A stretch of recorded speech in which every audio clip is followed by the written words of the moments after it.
ನಾನ್ ನಿನ್ಗೆ ಇಯರ್ಪೋಡ್ಸ್ ಹಾಕೊಂಡು ಸ್ವಲ್ಪ ವಾಲ್ಯೂಮ್ ಇಟ್ಕೊಂಡು ಸೌಂಡ್ ನ ಕೇಳಕ್ ಶುರು ಮಾಡಿ ದಿನ ಕಳೀತಾ ಇದ್ದಾಗೆ ವಾಲ್ಯೂಮ್ ನ ಜಾಸ್ತಿ ಮಾಡ್ಕೊಂಡು ಪ್ರಾಕ್ಟೀಸ್ ಮಾಡ್ತು ಅಂತ ಹೇಳಿದ್ರೆ ನೀನು ಟ್ರೈನಿಂಗ್ ಹೋದಾಗ ತಲೆ ಸುತ್ತ ಬಂದು ಬಿಡೋದು ಆಗಲ್ಲ. ಯಾಕಂದ್ರೆ ಇದು ಆಲ್ರೆಡಿ ಪ್ರಾಕ್ಟೀಸ್ ಮಾಡಿರ್ತೀಯಲ್ಲ. ಇದಕ್ಕೆ ಈ ಇಯರ್ಪೋಡ್ಸ್ ನೀನು ಯೂಸ್ ಮಾಡ್ತು ಅಂತ ಹೇಳಿದ್ರೆ ಒಳ್ಳೇದು ಅಂತ ಹೇಳಿ ತಗೋತೀನಿ. ಆದ್ರೆ ಇದನ್ನೆಲ್ಲ ನೀವ್ ಯಾಕೆ ನನಗ್ ತಂದ್ಕೊಟ್ರಿ? ನೀವ್ ಯಾರ್ ನನಗೆ?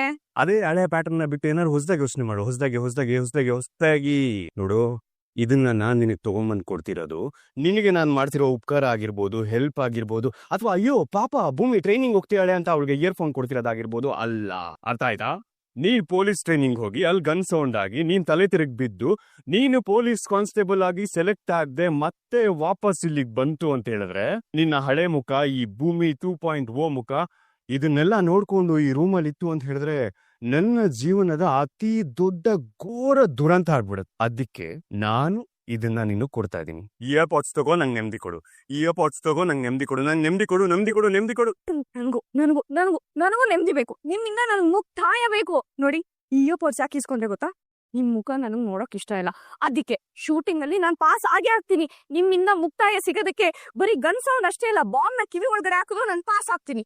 ಅಲ್ಲ, ಇದನ್ನೆಲ್ಲಾನು ಕೆಳಗಡೆ ನಿಂತ್ಕೊಂಡು ಹೇಳ್ಬೋದಾಗಿತ್ತಲ್ಲ, ಯಾಕೆ ಮೇಲತ್ತಿದ್ಯಾ? ಅರ್ಥ ಆಯ್ತಾ? ಐತಿಟ್ಟೆ ಒಳ್ಳೆ MBBS ಫೈನಲ್ ಎಕ್ಸಾಮ್ಸ್ಗೆ ಪ್ರಿಪೇರ್ ಆಗೋ ಈ ತರ ಟೆನ್ಷನ್ ಆಗಿದೆಯಲ್ಲೋ. ಅಪ್ಪ, ಒಂದು ಟೆನ್ಷನ್ ನಾನು ಹೇಳ್ತೀನಿ ಕಡು. ಈ ಮದುವೆ ಆದ್ಮೇಲೆ ಶಾಸ್ತ್ರದ ಪ್ರಕಾರ ಆರತಿ ಶಾಸ್ತ್ರ ಅಂತ ಬರುತ್ತೆ. ಆ ಆರತಿಯ ಶಾಸ್ತ್ರದಲ್ಲಿ ಏನಾಗುತ್ತೆ ಅಂದ್ರೆ, ಮನೆಯ ಸದಸ್ಯರೆಲ್ಲ ಸೇರ್ಕೊಂಡು ಒಂದು ಕೊಡಪಾನ ತರ್ತಾರೆ. ಆ ಕೊಡಪಾನ ಸುಂದರವಾಗಿ ಅಲಂಕಾರ ಮಾಡಿರ್ತಾರೆ. ಅದರಲ್ಲಿ ಒಂದಿಷ್ಟು ಹಾಲು ಹಾಕಿರ್ತಾರೆ ಮತ್ತು ಚಿಟಿಕೆ ಅರಿಶಿನ ಹಾಕಿರ್ತಾರೆ ಮತ್ತು ಮಲ್ಲಿಗೆ ಹೂವಿನ ಹೆಸರುಗಳನ್ನ ಹಾಕಿರ್ತಾರೆ. ಹಾಕಿದಾಗ ಏನಾಗುತ್ತೆ ಅಂದ್ರೆ, ಮದುಮಕ್ಕಳು ಇಬ್ಬರು ಸೇರ್ಕೊಂಡು ಬರ್ತಾರೆ, ಬಂದು ಕೂತ್ಕೋತಾರೆ. ಆ ಬಿಂದಿಗೆಯಲ್ಲಿ ಏನಾಗುತ್ತೆ ಅಂದ್ರೆ, ಮನೆಯ ಸಣ್ಣ ಸದಸ್ಯರಿಂದ ಹಿಡ್ಕೊಂಡು ಹಿರಿಯರು ಯಾರಾದ್ರೂ ಒಂದು ಉಂಗ್ರಾಣ ತಗೊಂಡು ಅಂತ ಹಾಕ್ತಾರೆ. ಒಂದೇ ಹಾಕಿದ್ಮೇಲೆ ಏನಂದ್ರೆ, ಇಬ್ರು ನವ ವಧು ವರರು ಕೈ ಹಾಕಿ ಕಡ್ಕಾಡಿ ಕಚಪಚ ಮಾಡಿ ಕುಚೇಷ್ಟೆ ಮಾಡ್ಕೊಂಡು ಆ ಉಂಗ್ರಾನ ತೆಗೆದು ಕೈಯನ್ನ ಮೇಲೆ ಹಿಡ್ಕೊಂಡು ನನಗ್ ಸಿಕ್ತು ಅಂತ ಆ ಉಂಗ್ರಾನ ಹಿಡ್ಕೊಂಡು ಅವರು ಸಂಸಾರದಲ್ಲಿ ಮೇಲ್ಗೈಯನ್ನ ಸಾಧಿಸ್ತಾರೆ, ಅತ್ಯುತ್ತಮ ಘಟ್ಟಕ್ಕೆ ಹೋಗ್ತಾರೆ ಅಂತ ಇವನಿಗೆ ನಾನು ಹೇಳಿದೆ. ಅವಾಗಿಂದ ಅಣ್ಣ ಶತಪಥ ತಿರುಗಿ ನನ್ನ ತಲೆನೇ ತಿರುಗಿಸ್ತಾ ಇದ್ದಾನೆ. ಓಡಾಡ್ದೆ ಏನ್ ಮಾಡ್ಲಿ ಸತ್ಯ ಅಣ್ಣ, ನಾನು ಟೆನ್ಷನ್ ಆಗ್ತಾ ಇದೆ ನೋಡಿ, ಕೈಯೆಲ್ಲ ನಡುತ್ತಾ ಇದೆ. ಬ್ರೋ, ಇದನ್ನ ಮರ್ಯಾದೆ ಪ್ರಶ್ನೆ. ಅಕಸ್ಮಾತ್ ಉಂಗ್ರ ಆಟದಲ್ಲಿ ಅಂಜು ಗೆದ್ಬಿಟ್ಟು ನಾನ್ ಸೋತ್ಬಿಟ್ರೆ ನಂಗೇನ್ ಮಾಡ್ಬೇಕು ಅಂತಾನೆ ಗೊತ್ತಾಗ್ತಾ ಇಲ್ಲ. ಖಂಡಿತ ಇಲ್ಲ.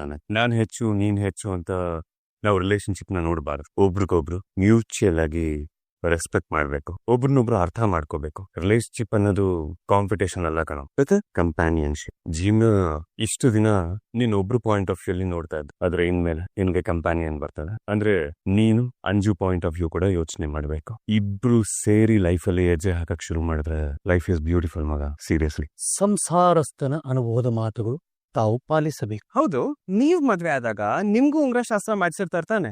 ಹೌದು. ಅದು ಉಂಗ್ರ ಯಾರ ಕೈಗೆ ಸಿಕ್ತು? ಆ ದಿನ ಉಂಗ್ರ ಸಿಕ್ಕಿದ್ದು ಭೂಮಿಗೆ. ನಾನ್ ಯಾರಿಗೂ ಗೊತ್ತಾಗ್ದ ಹಾಗೆ ಅದನ್ನ ಭೂಮಿ ಕೊಟ್ಟು. ಅಲ್ಲ ಬ್ರೋ, ಮ್ಯಾಚ್ ಗೆದ್ದಿದ್ ನೀನು, ಟ್ರೋಫಿ ಸಿಕ್ಕಿದ್ ಅದ್ಕೆಗ. ಇದೊಂಥರ ಇಂಟ್ರೆಸ್ಟಿಂಗ್ ಆಗಿದೆಯಲ್ಲ. ಅದ್ ಸರಿ, ನೀವ್ ಯಾಕೆ ಅದಕ್ಕೆ ಉಂಗ್ರ ಕೊಡಕ್ ಹೋದೆ? ನನ್ನನ್ನ ಗೆಲ್ಸೋದಕ್ಕೆ. ಹೌದು ನಚ್ಚಿ, ಹೇಳ್ದೆ ಕೇಳ್ದೆ ಈ ಮನೆಗೆ ಮದ್ವೆ ಆಗ್ ಬಂದ್ರಿ. ಮೊದ್ಲೇ ಗುತ್ತು ಗುರಿ ಇಲ್ದೇ ಇರೋಳು ಅಂತ ಈ ಮನೆಯವರೆಲ್ಲ ತುಂಬಾ ಸೆಟ್ ಮಾಡ್ಕೊಂಡಿದ್ರು. ಆ ಸೆಟ್ಟನ್ನ ತಣ್ಣಂಗ್ ಮಾಡೋದಕ್ಕೆ, ನನ್ ಗೌರವನ ಹೆಚ್ಚಿಸೋದಕ್ಕೆ ನಿಮ್ ಅಣ್ಣ ನನ್ಗೆ ಆ ಉಂಗ್ರ ಕೊಟ್ಟಿ ಗೆಲ್ಸಿದ್ರು. Your amazing bro. ಹೇಗ್ ಲವ್ ಮಾಡ್ಬೇಕು ಅಂತ ನಂಗೆ ಗೊತ್ತಿದೆ ಅಂತ ಅನ್ಕೊಂಡಿದ್, ಆದ್ರೆ ನೀನು ನೋಡ್ ತುಂಬಾ ಕಲಿ. ನಿಜವಾದ ಗಂಡ ಹೆಂಡತಿ ಅಂದ್ರೆ ನೀವೇ. ಏನ್ ಅಂಡರ್ಸ್ಟ್ಯಾಂಡಿಂಗ್ ಇದೆ ಒಬ್ರ ಮೇಲೆ ಇನ್ನೊಬ್ರಿಗೆ. ಸತ್ಯಣ್ಣ, ನೀವ್ ಯಾವಾಗ್ಲೂ ಹೀಗೆ ನನ್ಗೆ ಇನ್ಸ್ಪೈರಿಂಗ್ ಆಗಿರ್ಬೇಕು. 100 ವರ್ಷ ಸೂಪರ್ ಆಗಿ ಬಾಳ್ಬೇಕು ನೀವಿಬ್ರು. ನಚ್ಚಿ, ನಾನು ಅಂಜುಗ್ ರೆಡಿ ಮಾಡ್ಬಿಟ್ಟು ಬರ್ತೀನಿ. ಅರೆ ಅನುರಾಧ, ರೇಣುಕಾ, ನಾಗರತ್ನ, ನಿಮ್ಮ ನೋಡಿ ಎಷ್ಟು ಖುಷಿ ಆಯ್ತು ಗೊತ್ತಾ? ಸದ್ಯ ಈಗ್ಲಾದ್ರೂ ಬಂದ್ರಲ್ಲ. ಎಷ್ಟು ವರ್ಷ ಆಯ್ತು ನಿಮ್ಮನ್ನ ನೋಡಿ. ಹೌದಪ್ಪ, ಸಾರಿ ಸಂಗೀತ, ಮದ್ವೆ ಬರಕಾಗ್ಲಿಲ್ಲ, ಪರವಾಗಿಲ್ಲ. ಅದಕ್ಕೆ ಮದ್ವೆ ಬರಕಾಗ್ಲಿಲ್ಲ ಅನ್ಬಿಟ್ಟು ಆರತಕ್ಷತೆಗೆ ಬಂದ್ವಿ. ಈಗ ಬಂದ್ರಲ್ಲ, ಅದೇ ನಮ್ಗೆ ದೊಡ್ಡ ಸಂತೋಷ. ಸರಿ ಕೂತ್ಕೊಳ್ಳಿ, ಜ್ಯೂಸ್ ತಗೊಳ್ಳಿರಂತೆ. ಪಲ್ಲವಿ, ಜ್ಯೂಸ್ ತಗೊಂಬಾ, ಕೂತ್ಕೊಳ್ಳಿ. ನಡಿ, ಈ ಜ್ಯೂಸ್ ಕುಡಿತಾ ಇರಿ, ನಾನು ಈಗ ಬಂದೆ. ಸಂಗೀತ, ಮಗ ಬಂದಾಯ್ತು. ಎಲ್ಲಿ ಸೊಸೆ? ರೀ, ಹೆಣ್ಮಕ್ಳಿಗೆ ರೆಡಿ ಆಗೋದಕ್ಕೆ ಸ್ವಲ್ಪ ಸಮಯ ಬೇಕು. ಗಂಡ್ಮಕ್ಳು ತರನ ಸ್ವಲ್ಪ ವೆಯ್ಟ್ ಮಾಡಿ. ಅರೆ ಅಲ್ಲಿ ನೋಡಿ, ಬರ್ತಾ ಇದಾರಲ್ಲ. ಬಾ. ನಮ್ಮ ಆಹ್ವಾನವನ್ನ ಸ್ವೀಕರಿಸಿ ನಮ್ಮ ಮಕ್ಕಳನ್ನ ಹಾರೈಸಕ್ ಬಂದಿರೋ ಎಲ್ಲಾ ಬಂಧು ಮಿತ್ರರಿಗೆ ದೇವರ ಸನ್ನಿಧಿ ಕುಟುಂಬದಿಂದ ಸ್ವಾಗತ ಹಾಗೂ ಧನ್ಯವಾದಗಳು. ಇನ್ನು ಮುಂದಿನ ಶಾಸ್ತ್ರನ ಶುರು ಮಾಡೋಣ. ಬಾವಾ ನಮಗಾದ್ರೆ ಈ ಶಾಸ್ತ್ರದ ಬಗ್ಗೆ ಎಲ್ಲ ಅರಿವಿದೆ. ಪಾಪ ಇವರಿಬ್ರು ಇನ್ನೂ ಎಳಸು ಅದ್ರ ಗಾಳಿಗಂದ ಗೊತ್ತಿಲ್ಲ. ಅದಕ್ಕೆ ಇವರಿಬ್ರಿಗೆ ಒಂದು ಸರ್ಪ್ರೈಸ್ ಇದೆ. ಏನು surprise? White and watch. Ajitha, ಸತ್ಯ, ಈಗ ಈ ಉಂಗ್ರನ ಇದ್ರೊಳಗಡೆ ಹಾಕಿ ನೀವಿಬ್ರು ಸೇರಿ ಅದನ್ನ ಹುಡುಕ್ಬೇಕು. ಯಾರ ಕೈಯಲ್ಲಿ ಸಿಗುತ್ತೋ ಅವ್ರು ಗೆದ್ದ ಹಾಗೆ. ಅಂದ್ರೆ ಈ ಸಂಸಾರದ ಜವಾಬ್ದಾರಿ ಚುಕ್ಕಾಣಿ ಹಿಡಿಯೋರು ಅವ್ರು. ಸೋತೋರು ಜೀವನ ಪರ್ಯಂತ ಅವ್ರು ಹೇಳ್ದಂಗ್ ಕೇಳ್ಕೊಂಡ್ ಬಿದ್ದಿರ್ಬೇಕು. ಓಕೆನಾ? ಏನು ಮದುಮಗ? Bring on, I am ready. Anju ನೀನು? ನಾನು ರೆಡಿ. ಇದು ಮಾತು ಅಂದ್ರೆ ಆಗ್ತಾ ಇದೀನಿ. ಎಲ್ಲಿ ಹುಡುಗಿ ತಾಯಿನೇ ಪತ್ತೆ ಇಲ್ಲ. ನಿನ್ ವಿಷಯ ಗೊತ್ತಿಲ್ವಾ ಅನುರಾಧ? ದೇವಯ್ಯನೇ ಅರೆಸ್ಟ್ ಆಗಿ ಸ್ಟೇಷನ್ ಅಲ್ಲಿ ಇದ್ದಾರೆ. ನಾಳೆ ಜೈಲ್ಗೂ ಹೋಗ್ಬೋದು. ಹೌದಾ? ಅಯ್ಯೋ ದೇವ್ರೆ, ಅಂತ ತಪ್ಪನ್ನ ದೇವಯಾನಿ ಏನ್ ಮಾಡಿದ್ಲು? ಶಾರದನ್ನ ಸಾಯ್ಸಕ್ ನೋಡಿದ್ಲಂತೆ. ಹೌದಾ? ಸ್ವಂತ ವಾರ್ಗಿತಿನೇ ಮರ್ಡರ್ ಮಾಡಕ್ ಹೋಗಿದ್ಲಂತ. ನೋಡೋಕೆ ತಳ್ಕು ಬೆಳಕಿನ ಕುಟುಂಬಗಳೆಲ್ಲ ಹೀಗೆ ಅನ್ಸತ್ತೆ. ಹೊರಗಡೆ ಶೈನಿಂಗು, ಒಳಗಡೆ ಬರ್ನಿಂಗು. ಆಸ್ತಿ ಅಂತಸ್ತ್ಗೋಸ್ಕರ ಒಬ್ಬರನ್ನೊಬ್ರು ಕೊಲೆ ಮಾಡೋದೇ ಅಲ್ವಾ ಮಹಾಭಾರತದ ಕಾಲದಿಂದು ನಡ್ಕೊ ಬಂದಿರೋದಿದು. ಅಯ್ಯೋ, 100% ನಿಜ ನೀವ್ ಹೇಳೋದು. ಅಮ್ಮನೇ ಹೀಗೆ ಅಂದ್ರೆ ಇನ್ನ ಮಗಳು ಹೇಗೋ? ಬಳ್ಳಿ ತಕ್ಕನಂತೆ ಹೂವು. ಅಮ್ಮ ಮಂಡ್ಯ ಜೈಲು ಅಂದ್ರೆ ಮೋಸ್ಟ್ಲಿ ಮಗಳು ಬೆಂಗಳೂರು ಜೈಲ್ಗೆ ಹೋಗ್ತಾಳೇನೋ. ಸಂಭ್ರಮ ದುಪ್ಪಟ್ಟಾಗೋ ಸಂದರ್ಭದಲ್ಲಿ ಈ ತರ ಮಾತಾಡ್ತೀರಲ್ಲ, ಒಂಚೂರು ತಲೆ ಇಲ್ವಾ ನಿಮ್ಗೆ? ಆರ ತಕ್ಷಣತೆಗೆ ಬಂದ್ಮೇಲೆ ಹೊಟ್ಟೆ ತುಂಬಾ ಊಟ ಮಾಡ್ಕೊಂಡು ಹೋಗ್ತಾ ಇರ್ಬೇಕು. ಅದ್ ಬಿಟ್ಟು ಏನಿದ್ದು ಕಂಡೋರ್ ಮನೆ ವಿಷಯ ಎಲ್ಲ ಮಾತಾಡ್ಕೊಂಡು ಏನ್ ಅನುಪಮ ಇದು? ಫ್ರೆಂಡು ಅಂತ ಸುಮ್ನೆ ಇದ್ರೆ ಬಾಯಿಗ್ ಬಂದ ಹಾಗೆಲ್ಲ ಮಾತಾಡ್ತಿದ್ಯಾ? ನನ್ ಫ್ಯಾಮಿಲಿ ಬಗ್ಗೆ ಇಷ್ಟ ಹಗುರವಾಗಿ ಮಾತಾಡ್ತಿದ್ಯಲ್ಲ. ನಿನ್ ಗಂಡನ್ ಕೃಷ್ಣ ಲೀಲೆ ಬಗ್ಗೆ ಇಡೀ ಜಗತ್ತೇ ಮಾತಾಡ್ತಿದ್ಯಲ್ಲ, ಅದ್ರ ಬಗ್ಗೆ ಅರಿವಿದ್ಯಾ ನಿನ್ಗೆ? ಏನ್ ಸಂಗೀತ, ಮನೆ ಕರೆದು ಅವಮಾನ ಮಾಡ್ತಿದೀಯಾ? ನಾವೆಲ್ಲ ಅವಮಾನ ಮಾಡ್ತಾ ಇದ್ದೀವಿ, ನೀವೇ ಬಾಯ್ ಬಂದಂಗ್ ಮಾತಾಡ್ತಾ ಇದ್ದೀರಾ. ಇರೋದನ್ನ ಇದ್ದಂಗೆ ಹೇಳಿದ್ರೆ ಹೆಂಗ್ ಕೋಪ ಬರುತ್ ನೋಡ್ರಿ ಇವ್ರಿಗೆ. ಹುಷಾರು ಕಣಪ್ಪ ನಚ್ಚಿ. ಮೊದ್ಲೇ ಕೊಲೆಗಾತಿ ಮಗಳು. ಅಂಜು ಅಂಜು ಅಂಜು ಅಂಜು ಅಂಜು ಮಾ ಏನೈತ್ಮಾ? ಚಲಬೇಕ ನೀರ್ ತಗೊಳ್ಳಿ. ಇದೆಲ್ಲ ಹೆಸರು ಇದೆ. ಒಂಚೂರ ಅವ್ರ ಕರುಣೆ ಇದೆ, ಸಭಾಜ್ಞಾನ ಅನ್ನೋದು ಇದೆ ನಿಮ್ಗೆ. ಪಲ್ಯಕ್ಕ ಬೇಗ. ಅಂಜು ಏನು ಆಗಲ್ಲ. ಮಾವ ಮೇಲೆ ಹೋಗಿದಾರಲ್ಲ, ನೀರ್ ಕುಡಿರ. ನೀರ್ ಕುಡಿರಿ. ಸಾಕಪ್ಪ. ಏನು ಆಗಲ್ಲ. ನಿಮ್ಮ ಸಂಸಾರದಲ್ಲೇ ಸಮಸ್ಯೆ ಅನ್ನೋದು ಹಾಸ್ಕೊಂಡು ಹೊತ್ಕೊಳ್ಳೋಷ್ಟಿರುತ್ತೆ. ಈ ಮನೆ ಪ್ರಾಬ್ಲಮ್ ಯಾಕೆ ಬೇಕು ನಿಮ್ಗೆ? ಒಳ್ಳೆ ಮಾತಲ್ಲಿ ಆಚೆ ಹೋದ್ರೆ ಸರಿ, ಇಲ್ಲ ಅಂತ ಹೇಳಿದ್ರೆ ಚೆನ್ನಾಗಿರಲ್ಲ. ಮೊದಲು ಆಚೆ ಹೋಗಿ, ಆಚೆ ಹೋಗಿ ಎಂದೆ.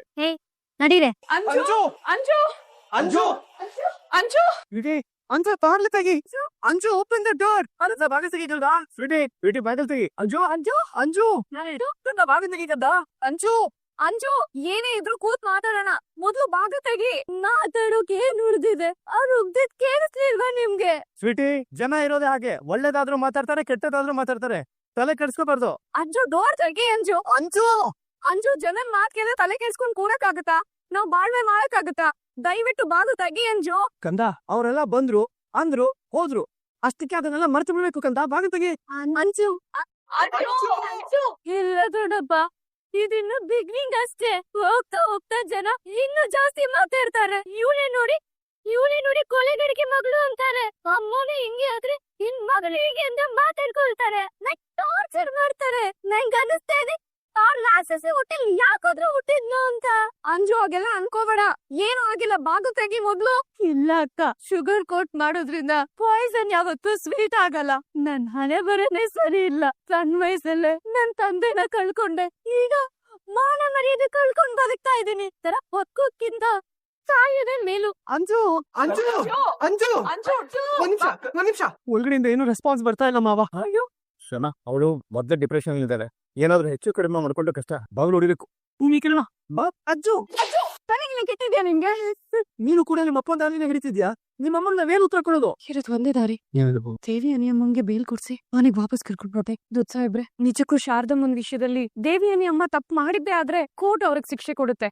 ಅದನ್ನ ಅವ್ರು ಅನುಭವಿಸ್ಲಿ, ಅದೇ ಸರಿ. ಆದ್ರೆ ಅಲ್ಲಿವರೆಗೂ ಆ ಶಿಕ್ಷೆ ಅನುಭವಿಸೋದ್ ಸರಿ ಅಲ್ಲ. ದಯವಿಟ್ಟು ಅವ್ರಿಗೆ ಬೇಲ್ ಕೊಡ್ಸಿ ಅವ್ರನ್ನ ಮನೆಗ್ ವಾಪಸ್ ಕರ್ಕೊಂಡ್ ಬರೋಣ. ನೋಡಿ, ಅವ್ರು ನಮ್ ನಡುವೆ ಇದ್ರೇನೆ ಸರಿ. ಆಗ್ಲೇ ಯಾಳ ಜನದ ಬಾಯಿನ ಮುಚ್ಚಿಸಕ್ಕಾಗದು. ದಯವಿಟ್ಟು ನನ್ ಮಾತ್ ಕೇಳಿ ದೊಡ್ಡ ಸಾಹೇಬ್ರೆ. ಹೌದು ಶ್ರವಣ್, ನಡೀತಾ ಇರೋದೆಲ್ಲ ನೋಡಿದ್ರೆ ಭೂಮಿ ಹೇಳ್ತಿರೋದು ಸರಿ ಅಂತ ನನ್ಗೂ ಅನ್ನಿಸ್ತಾ ಇದೆ ಕಣು. ಶ್ರವಣ, ಇದು ತುಂಬಾ ಸೆನ್ಸಿಟಿವ್ ವಿಚಾರ. ದೇವ್ಯಾನಿ ಮಾಡಿರೋ ತಪ್ಪು ನೋಡಿದ್ರೆ ನಾವ್ಯಾರು ಕ್ಷಮಿಸಕ್ಕಾಗಲ್ಲ. ಆದ್ರೆ ಈ ಸ್ವೀಟಿ ಅತಿರೇಕ ನೋಡಿದ್ರೆ ಎಲ್ಲಿ ಇವಳನ್ನ ಕಳ್ಕೊಂಡ್ಬಿಡ್ತೇವೆ ಅನ್ನೋ ಭಯ ನನಗೆ. ದೊಡ್ಡ ಸಾಹೇಬ್ರೆ, ಅಮ್ಮ ಮಾಡಿರೋ ತಪ್ಪಿಗೆ ಅಮ್ಮನೇ ಶಿಕ್ಷೆ ಅನುಭವಿಸ್ಲಿ, ಅದೇ ಸರಿ. ಪಾಪ ಏನು ಗೊತ್ತಿಲ್ಲದೆ ಇರೋ ಈ ಅಂಜು ಶಿಕ್ಷೆ ಅನುಭವಿಸೋದು ಸರಿ ಇಲ್ಲ. ದಯವಿಟ್ಟು ಅವ್ರಿಗೆ ಬೇಲ್ ಕೊಡ್ಸಿ. ಶ್ರವಣ, ನೀನು ನಿನಗೋಸ್ಕರ ಏನು ಮಾಡ್ಬೇಡಪ್ಪ. ಮನೆ ಮರ್ಯಾದೆ ಉಳಿಸೋಗೋಸ್ಕರ ದೇವಿಯಾದಿಂದ ಬಿಡ್ಸೋ. ಮಾವ, ನಿಮ್ ಡಿಸಿಷನ್ ಅನ್ನ ಒಂದ್ಸತಿ ರೀಕನ್ಸಿಡರ್ ಮಾಡಿ. ನನ್ನ ಅಂಜುಗೋಸ್ಕರ. ಬೇಡ ದೊಡ್ಡಪ್ಪ, ಬೇರೆ ಯಾರಿಗೋಸ್ಕರ ನಿಮ್ ಗೌರವನ ಹಾಳ್ ಮಾಡ್ಕೋಬೇಡಿ. ಬಿಡಿಸ್ಬೇಡಿ ಅವ್ರನ್ನ. ಅಂಜು, ಸ್ವಲ್ಪ ಬಾಯಿ ಮುಚ್ಕೊಂಡ್ ನಿಂತ್ಕೋತ್ಯಾ? ಜಾಸ್ತಿ ಮಾತಾಡ್ತಿದ್ಯಾ. ಮಾವ, ಅತ್ತೆನ ಹೇಗಾದ್ರೂ ಮಾಡಿ ಬಿಡ್ಸ್ಕೊಂಡ್ ಬನ್ನಿ ಮಾವ. ದೊಡ್ಡ ಸಾಹೇಬ್ರೆ ಏನ್ ಯೋಚನೆ ಮಾಡ್ತಿದ್ದೀರಾ? ಯಾವ್ದಕ್ಕೂ ಒಂದ್ಸಲ ಅಜಿತನ ಹತ್ರ ಮಾತಾಡ್ಬೇಕು ನಾನು. ಅಯ್ಯೋ ಅಂತ ಕೆಲ್ಸ ಮಾತ್ರ ಮಾಡ್ಬೇಡಿ. ಒಂದ್ ವೇಳೆ ಇದೆಲ್ಲ ಅವ್ರಿಗೆ ಗೊತ್ತಾದ್ರೆ ಖಂಡಿತವಾಗ್ಲೂ ಅವ್ರು ಒಪ್ಪಲ್ಲ. ಮತ್ತೆ ಮೊದ್ಲಿಂದ ಕತೆ ಶುರುವಾಗುತ್ತೆ. ನೋಡಿ, ದೇವಿಯ ಅಮ್ಮಂಗೆ ಬೇಲ್ ಕೊಡ್ಸಿ ಮನೆಗ್ ವಾಪಸ್ ಕರ್ಕೊಂಡ್ ಬರೋ ತನಕನು ಈ ವಿಷಯ ನಮ್ಮಲ್ಲೇ ಇರ್ಲಿ ಏನ್ ತಪ್ಪಯ್ಯ ಅಂತೀನಿ. ಹಾಗಲ್ಲ ಭೂಮಿ, ಕಾನೂನು ಪ್ರಕಾರ ನನ್ ಮೇಲೆ ಆಣೆ, ಈ ಮಗಳ ಮಾತ್ನ ನೀವ್ ಮೀರೋ ಆಗಿಲ್ಲ. ನನ್ನ ತಮ್ಮ ರಮಣ ಮೆಡಿಕಲ್ ಮಾಫಿಯಾ ಕೇಸಲ್ಲಿ ಸಿಕ್ಕಾಕೊಂಡು ತನ್ನ ಪ್ರಾಣನೇ ಕಳ್ಕೊಂಡ. ಆಗ ಜನ ಎಲ್ಲ ನಮ್ಮ ಕುಟುಂಬದ ಬಗ್ಗೆ ತುಂಬಾ ಕೀಳಾಗಿ ನೋಡೋದಕ್ಕೆ ಶುರು ಮಾಡು. ಆದ್ರೆ ನೀನು ಮತ್ತೆ ಅದು ಮರುಕಳಿಸುವ ಹಾಗೆ ಮಾಡ್ಬೇಕು. ಕೊಲೆಗಾತಿ ಕುಟುಂಬದವರು ಅಂತ ಜನ ಮತ್ತೆ ಮುದ್ರೆ ಹೊತ್ತಬಾರ್ದು ನೋಡು. ಆ ಒಂದೇ ಒಂದು ಕಾರಣಕ್ಕೆ ನಿನಗೆ ಬೇಲ್ ಕೊಟ್ಟು ಬಿಡಿಸಿದೀನಿ ಅಷ್ಟೇ ದೇವ್ಯಾನಿ. ಹಾಗೆ ಇನ್ನೊಂದು ವಿಷಯ, ಇವತ್ತೇ ಕೊನೆ. ಇನ್ಯಾವತ್ತೂ ನನ್ನ ಶಾರದಾ ಹತ್ರಕ್ಕೂ ಸುಳಿಬಾರ್ದು ನೀನು.